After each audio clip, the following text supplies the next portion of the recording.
Pour tout vous dire, j'envisage pas une ferme autrement qu'en polyculture élevage, quoi. J'envisage pas d'autre système que celui-ci parce que pour moi, l'élevage est indispensable sur une ferme. Ça me paraît une évidence. Parce que pour la complémentarité, effectivement, entre les cultures et puis l'élevage, pour une meilleure répartition au niveau, une meilleure rotation, voilà, seulement, donc une alternance des prairies temporaires avec les cultures, ce qui permet une gestion du désherbage beaucoup plus simple, en conventionnel comme en bio d'ailleurs. La culture seule, pour moi, commence à atteindre des limites en termes de rendement, en termes de résilience. Il y a de plus en plus besoin d'intrants. On voit bien que la matière organique dans les sols où il n'y a pas d'élevage, s'appauvrit, quoi.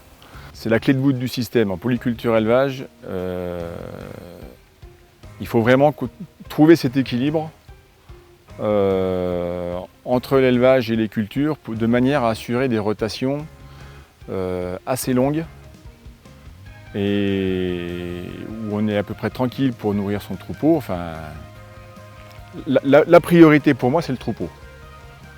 Et l'autonomie alimentaire, c'est la base. Donc l'assolement doit être construit là-dessus. Et puis après, il y a le bilan carbone qu'on peut rajouter là-dedans. Je veux dire, moins on fait venir de produits, mieux c'est, quoi. Parce que qu'on le veuille ou non, ce qui va le plus impacter les générations à venir, c'est le changement climatique.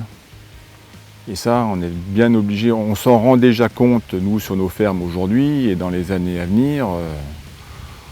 Donc, je ne sais pas ce qu'on peut faire pour lutter contre ça, je n'ai pas la recette miracle.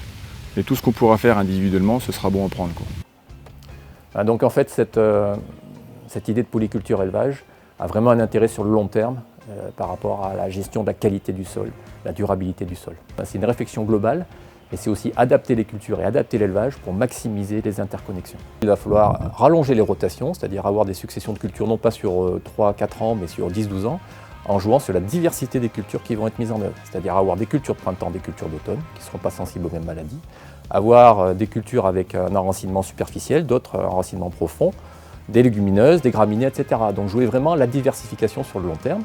Et dans cette diversification, les cultures de fourrage vont être déterminantes. C'est-à-dire, le summum, c'est d'arriver à avoir dans la rotation 2-3 ans de culture fourragère qui, là, leur rôle va vraiment être de casser les différents cycles des maladies, des ravageurs, etc. Donc par exemple, quand on dit culture de printemps, culture d'automne, c'est que les maladies ne seront pas les mêmes, les insectes ravageurs ne seront pas les mêmes. Donc ce qui fait qu'en alternant, les cycles vont être cassés. De la même façon, si l'on intègre 3 ans de luzerne dans la rotation, ce qu'on appelle les adventices ou les mauvaises herbes, ça va permettre de vraiment les réguler par des coupes. On va couper plusieurs fois la luzerne, donc on va peu à peu supprimer les adventices qui sont quand même un problème majeur dans les systèmes sans herbicides. La complémentarité aussi elle a lieu dans les pratiques qu'on met en place, parce qu'on essaie de maximiser le pâturage pour les deux troupeaux, que ce soit ovin et bovin. Et les deux sont intermêlés parce qu'on peut avoir sur une même parcelle une succession de cultures et de cultures intermédiaires, de dérobés, de couverts. Et ces couverts peuvent être pâturés par les troupeaux, essentiellement par la troupe de brebis, mais aussi par des vaches taries ou par des génisses. Et si la parcelle n'est pas trop loin de la salle de traite, aussi par les vaches laitières. Voilà, donc il y a bien une complémentarité dans le sens où les surfaces servent à produire pour nourrir les animaux. Il y a un retour forcément aussi d'effluents, ce qui est classique, mais aussi des liens directs avec le pâturage et du coup le retour des déjections en direct par les animaux, quoi. Donc il y a à la fois, on va dire, l'impact des troupeaux sur les parcelles, mais aussi les pratiques et les rotations qui se sont allongées, qui ont permis d'économiser des intrants, donc les pratiques, et aussi la mise en place de couverts, où on met beaucoup de protéagineux et de légumineuses dans nos couverts qui captent de l'azote pour nous en été. Il y a un enrichissement du coup, on va dire, du sol par la mise en place de cultures intermédiaires et des couverts. Alors dans ce type de système, il n'y a pas que les fourrages dont j'ai parlé tout à l'heure, qu'on va mettre en place sur 2-3 ans pour casser les cycles. Il y a aussi toutes les intercultures qui permettent de ne pas avoir de sol nu entre deux cultures, qui permettent d'éviter aux adventices de prendre la place, mais qui permettent aussi sur le long terme de maintenir une matière organique du sol importante. Donc quelque part protéger le sol et maintenir sa pérennité, quoi. Donc ces intercultures sont complètement utilisables par l'élevage et ça permet d'avoir justement différentes ressources aux différentes saisons de l'année. On peut avoir des intercultures à l'automne, d'autres en fin d'hiver, etc. On peut aussi avoir une ressource intéressante pour les animaux, c'est de faire pâturer les céréales en fin d'hiver, en janvier-février. Alors là, c'est un petit peu délicat, il faut faire attention au stade auquel on va enlever les animaux, mais c'est une ressource qui peut être intéressante pour les animaux et qui ne met pas forcément en péril le rendement si on gère bien cette pratique-là. Concernant l'impact environnemental favorable, là j'ai parlé précédemment des intercultures, des cultures fourragères, etc. C'est un vrai moyen pour stocker du carbone dans le sol et on sait qu'aujourd'hui l'une des problématiques, il y a le programme 4 pour 1000, etc., c'est de stocker du carbone. Donc là aussi la polyculture élevage via ces cultures intermédiaires, la couverture du sol et les cultures fourragères permettent de contribuer à ce stockage de carbone. Voilà, juste un petit complément sur l'intérêt des intercultures et des cultures fourragères. C'est un moyen de limiter les phénomènes d'érosion qui peuvent être relativement fréquents sur des épisodes relativement intenses de pluie. Pour les phytos, c'est principalement les rotations qui se sont allongées. Et aujourd'hui, si on fait un camembert de l'assolement, il est beaucoup mieux réparti entre les prairies temporaires qui sont pâturées par les vaches, les surfaces en luzerne qu'on a introduit aussi dans l'assolement, les surfaces en culture d'automne et les surfaces en culture de printemps. Donc on a une bonne répartition, un assolement diversifié, des rotations qui se sont allongées avec l'introduction de luzerne et de prairies temporaires. Et ces leviers-là sont déjà assez forts en termes de réduction d'intrants et de phytos.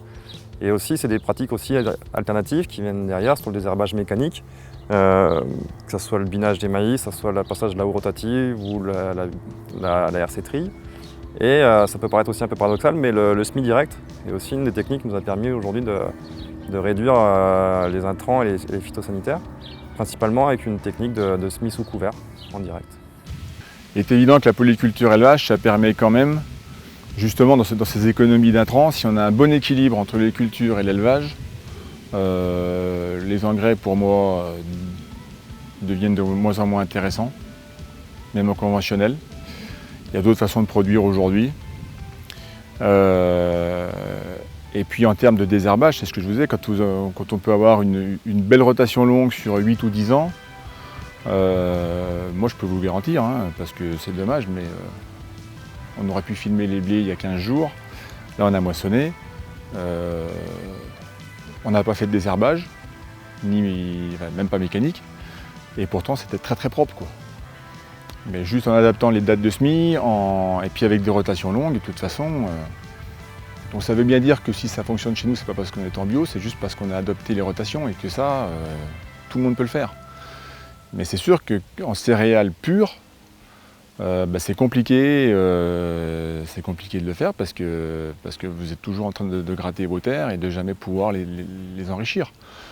Parce que le fait de mettre des prairies temporaires, c'est pareil quand on respecte un peu la vie du sol, quand on essaye de la respecter en tout cas, parce que c'est pas toujours simple. Moi je suis convaincu que le terrain on l'enrichit, quoi. On ne tire pas dessus, on le nourrit. Si on respecte la photosynthèse, c'est-à-dire qu'on fauche haut, qu'on pâture haut, ce qui nourrit une plante, c'est pas les engrais, c'est d'abord la photosynthèse et l'eau, quoi. Et donc si on fait un peu attention à ça, au lieu de pomper dans le sol, on enrichit le sol. Et c'est ce qui fait que nous aujourd'hui, on est capable, nous les dernières, on a fait 80 quintaux secs en maïs avec 0 azote, juste avec des rotations. Donc si nous on l'a fait, c'est que c'est à la portée de tous. C'est pas... Mais voilà, mais pour avoir de l'herbe, il faut avoir des animaux. Alors l'un des enjeux dans ces systèmes en agroécologie, c'est aussi de pouvoir ne plus être dépendant de l'azote acheté sous forme chimique, qui est quand même assez désastreux d'un point de vue environnemental, puisqu'il coûte très cher à produire en énergie. Et lors de son utilisation, il émet beaucoup de protoxyde d'azote, qui a un effet réchauffement climatique extrêmement important. Donc une des façons de se fournir, de s'auto-fournir en azote, c'est justement via les légumineuses fourragères, comme la luzerne en particulier. On peut aussi jouer sur les protéagineux, etc. Mais le plus important, c'est vraiment les légumineuses fourragères. Alors là, on voit tout l'intérêt des différentes cultures pour de l'élevage, mais en retour, l'élevage est extrêmement intéressant puisqu'on va avoir les déjections qui vont être indispensables pour gérer correctement la fertilisation des cultures. Donc soit la fertilisation directe au pâturage, soit ce qui permet d'avoir une meilleure distribution, une meilleure réflexion sur où sont intéressantes les déjections, c'est tout le fumier disponible en hivernage. On va pouvoir l'épandre sur des cultures qui en ont le plus besoin aux différentes saisons de l'année. Alors là, on parle de fumier, surtout dans le cas de ruminants, mais on peut aussi avoir du lisier, peut-être plus sur des systèmes porcins par exemple. Donc dans tous les cas, ce sont des apports extrêmement intéressants pour l'azote, mais aussi pour le phosphore et d'autres minéraux.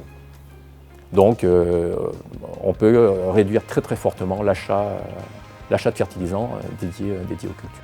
Effectivement, le fait d'amener du fumier ou du lisier assez régulièrement sous nos sols, on entretient une matière organique. Cette année, on a livré du blé. Il y a des parcelles qu'on a repris, ça fait 2 ans, qui étaient en culture pure, qui n'avaient pas de fumier, pas de lisier. Quelqu'un qui travaillait très bien, hein.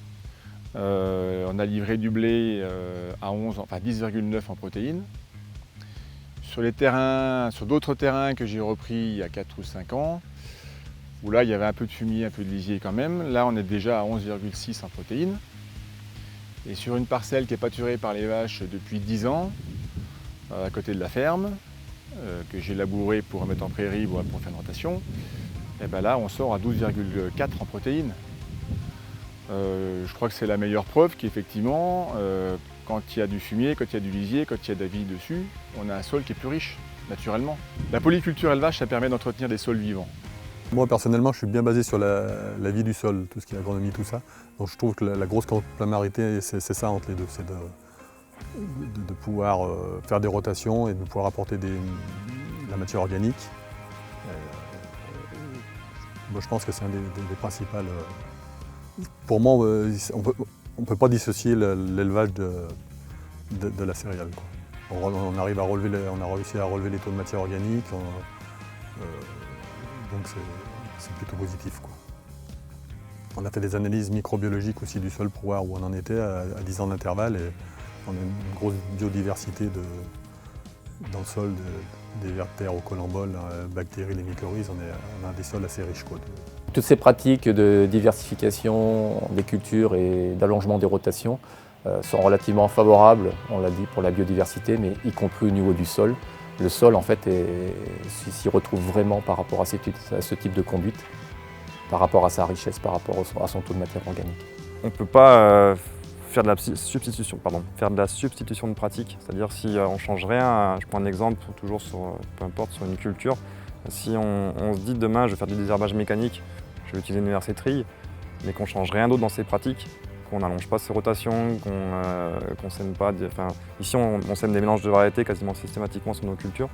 Voilà, si on n'actionne pas plusieurs leviers agronomiques dans ces pratiques et qu'on se focalise en se disant je vais enlever un herbicide chimique par un passage de versétrie, dans 90% on va aller à l'échec et on va même perdre un peu le pied et se dire non, finalement ces pratiques alternatives ça ne marche pas, quoi. Alors qu'il faut bien voir ça comme un ensemble et pas vouloir se substituer d'une pratique à une autre, mais plutôt de passer par la reconception totale de son système. C'est quand même plus long, ça demande aussi plus de temps et de réflexion, mais c'est que comme ça finalement qu'on arrive à avoir des résultats. Et des résultats qui sont marquants aussi d'un point de vue comptable. Même si ces discussions, on les a beaucoup sur les systèmes en agriculture bio, mais des systèmes conventionnels qui veulent améliorer leur durabilité peuvent complètement jouer sur tous les principes que j'ai détaillés précédemment. Moi, ce qui m'intéresse aussi, c'est arboriculture, viticulture, mais réassocier de l'élevage, que ce soit de l'élevage de ruminants ou de l'élevage de monogastriques, en particulier donc, pour consommer l'herbe dans l'interrang sur les vignes par exemple ou en arboriculture, mais également les volailles qui vont aller consommer les fruits dans lesquels on trouve des larves d'insectes comme le carpocate, etc. Donc un rôle extrêmement intéressant en termes de maîtrise de l'enherbement, voire une maîtrise sanitaire des cultures style pommier ou vigne.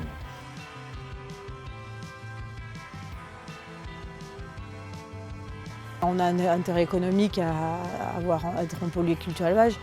On achète beaucoup moins d'intrants, même si en fait, sur le chiffre d'affaires, on est un peu moins élevé parce qu'on a des rendements un peu moindres. Le résultat final est meilleur parce qu'on achète moins de produits à l'extérieur qui sont de plus en plus chers, de plus en plus controversés aussi. Et il y a aussi une image en fait d'être en polyculture élevage et que tout s'imbrique. Les gens, aux yeux de la population, c'est bien vu. Et c'est valorisant pour nous d'avoir des retours quand on fait visiter la ferme, que les gens, on leur explique comment on fonctionne. Ça épate et ça donne une bonne image, quoi. Une bonne image de l'agriculture. Plutôt que la critique, quand on peut avoir des belles remarques des gens qu'on accueille, c'est toujours agréable à prendre. La diversification permet de ne pas mettre tous ses œufs dans le même panier en fait. C'est vrai qu'on arrive à compenser la perte d'un côté, on arrive plus ou moins à la compenser d'un autre côté. Sur du long terme, on arrive à lisser quand même nos revenus du fait de la grande diversité. C'est vrai qu'on arrive à faire une dizaine de cultures différentes presque, donc on pallie au manque d'un côté. On est beaucoup plus serein, quoi. On ne se dit pas que l'année était catastrophique, comment on va faire pour s'en relever. On arrive à maîtriser nos coûts, quoi. Pour nous, la résilience, elle se traduit de la façon suivante.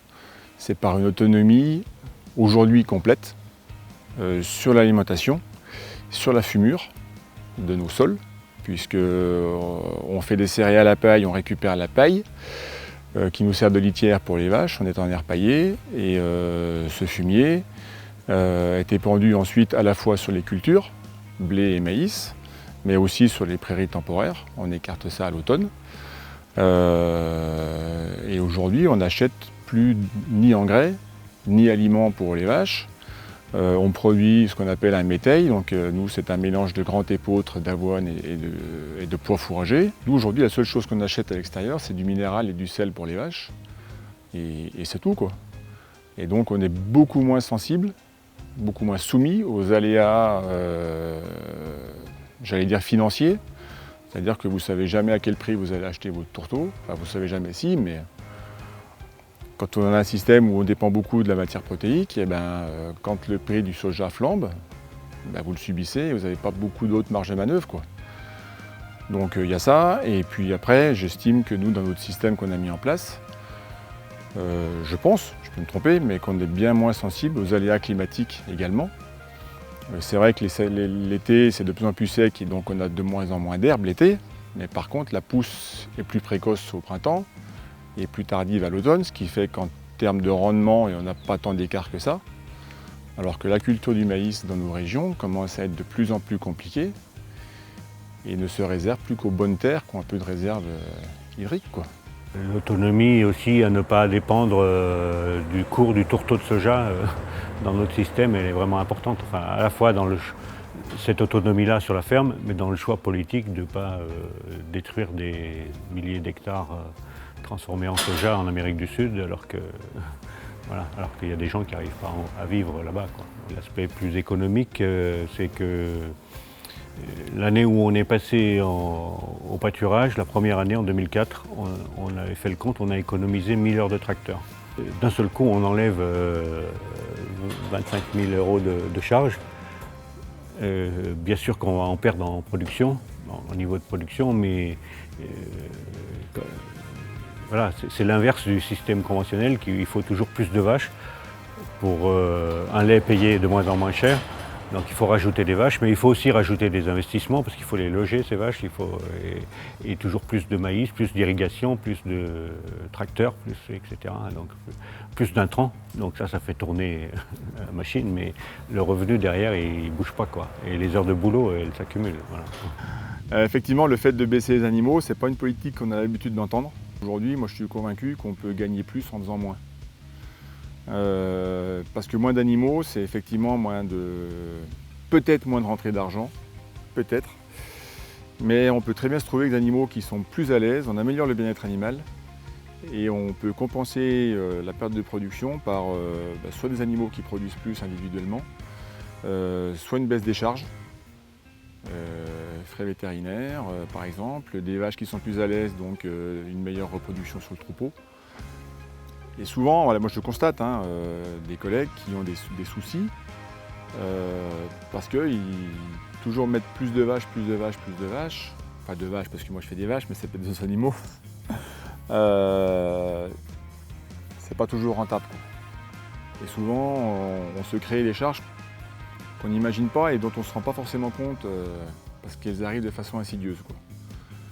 Et souvent, ouais, moi aujourd'hui en agriculture, je pense, faire moins, ça peut rapporter plus parfois. On a des économies potentielles au niveau des intrants, que ce soit donc engrais, phytosanitaires, fuel, un peu moins aussi de frais au niveau de l'achat des concentrés dans certains cas, puisque quand même de les produire soi-même, ça évite aussi de payer tout le transport pour les aliments.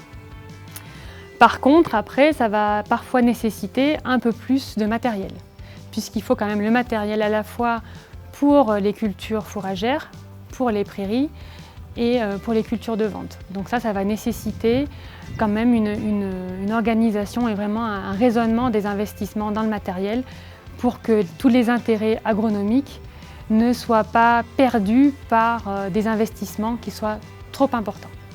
Et donc là, il faut vraiment réfléchir à avoir la bonne taille de matériel, éventuellement à bien mettre en réseau ce matériel ou avoir utilisé éventuellement des CUMA, des entreprises extérieures pour ne pas avoir trop de coûts.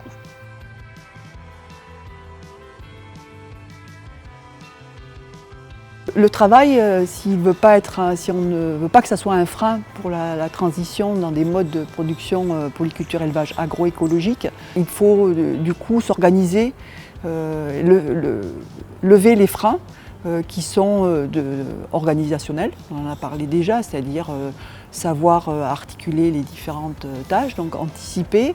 Mais c'est peut-être aussi des leviers du style simplifier certaines pratiques. Donc simplifier les pratiques culturales, peut-être réfléchir des modes de reproduction qui permettent de concentrer les mises bas à certaines périodes, de simplifier l'alimentation des animaux, etc. Donc penser peut-être le système pour simplifier les pratiques, penser aussi différemment peut-être la façon d'organiser la main-d'œuvre en déléguant certaines tâches qui ne sont pas au cœur du métier, en les déléguant peut-être à du ACUMA ou des entreprises de travaux agricoles. C'est aussi penser différemment les équilibres entre les deux ateliers et donc ne pas penser de la même façon le système puisqu'il est en fait basé sur ce couplage-là. Et donc changer peut-être de référence aussi par rapport à ce qu'est un bon éleveur ou un bon céréalier. Donc changer la façon de concevoir en fait les pratiques pour qu'elles soient intégrées dans ce système-là. Après, il faut sûrement réfléchir les équilibres entre travail, économie, voilà, efficacité économique, c'est-à-dire ne pas penser que le seul moyen de gagner plus d'argent, c'est s'agrandir, parce qu'en s'agrandissant, on augmente la productivité du travail, on n'est pas forcément aussi technique, aussi performant techniquement que si on avait une petite structure pour bien être au point au niveau de la gestion de chaque atelier, l'articulation entre les deux ateliers. On va consommer plus d'intrants puisqu'on n'arrive plus à gérer en fait bien l'articulation.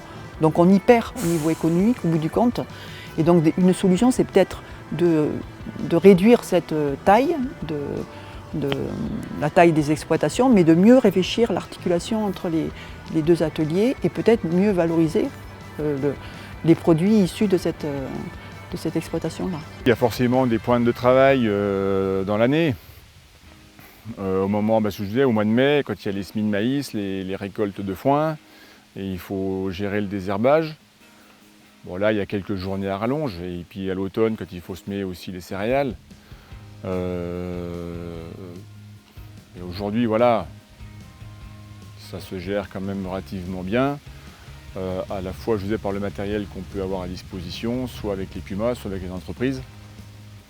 Et puis après, il y a aussi quelque part un choix, quoi, hein. C'est-à-dire que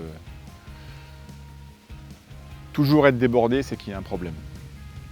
Donc il faut aussi adapter son outil de travail pour pouvoir toujours se garder un peu une marge de manœuvre. Il n'y a rien de pire que de toujours courir après le temps. Et quand on court toujours après le temps, ça se passe souvent moins bien.